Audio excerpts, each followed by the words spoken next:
ప్రయత్నం చేయాలని చెప్పి మనస్ఫూర్తిగా అందరూ కోరుకుంటూ ప్రభుత్వాన్ని డిమాండ్ చేస్తున్నాం.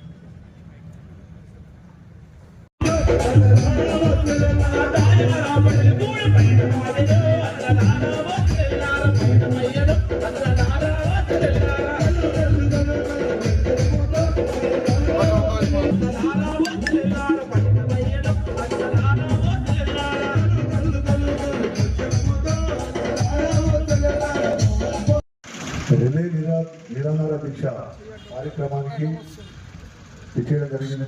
అందరం కూడా ఇక్కడ రీసెంట్గా జిహెచ్ఎంసీలో విలీనమైన తర్వాత ఈ వార్డుల బైఫర్కేషన్ ఏదైతే చేసినారో అది అతి దారుణంగా చేయడం జరిగింది. ఎందుకంటే ఒక్కొక్క దగ్గర ఊళ్ళు కూడా డివైడ్ చేసి ఇళ్ళ మధ్యలో ఊళ్ళకు డివైడ్ చేస్తూ ఇష్టానుసారంగా జిహెచ్ఎంసీ వాళ్ళు ఈ విధంగా చేయడం చాలా బాధాకరమైన విషయం. ఇంతమంది పార్టీలకు అతీతంగా విచ్చేసి ఇక్కడ అమీన్పూర్ ఏదైతే ఉన్నదో ఈ ప్రాంతం అంతా కూడా పెద్ద ఎత్తున అభివృద్ధి చేస్తూ ఉన్న ప్రాంతం.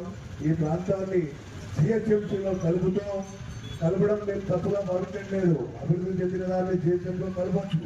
కలిపినప్పుడు దానికి అనుగుణంగా ఏ విధంగా అయితే ఉండాలి, ఏ విధంగా చేస్తే మంచిగా ఉండాలి, లోకల్గా ఒక్కరిని కూడా అడగకుండా ఇష్టానుసారంగా ఈ కార్యక్రమం చేయడం జరిగింది.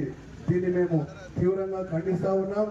ఇక్కడ అమీన్పూర్ ప్రాంతంలో మొత్తం కూడా 1,20,000 ఓట్లు 1,20,000 పైచులకు ఓట్లు ఉన్న ఈ ప్రాంతాన్ని ఎందుకు ఇంత వివక్ష చూపుతా ఉన్నారని రాష్ట్ర ప్రభుత్వాన్ని కూడా మేము సూటిగా ఈ వేదిక ద్వారా ప్రశ్నించడం జరుగుతూ ఉన్నది. ఎందుకంటే ఒక డివిజన్ కు దగ్గర 60,000 ఓట్లు డివైడ్ చేస్తూ ఇష్టానుసారం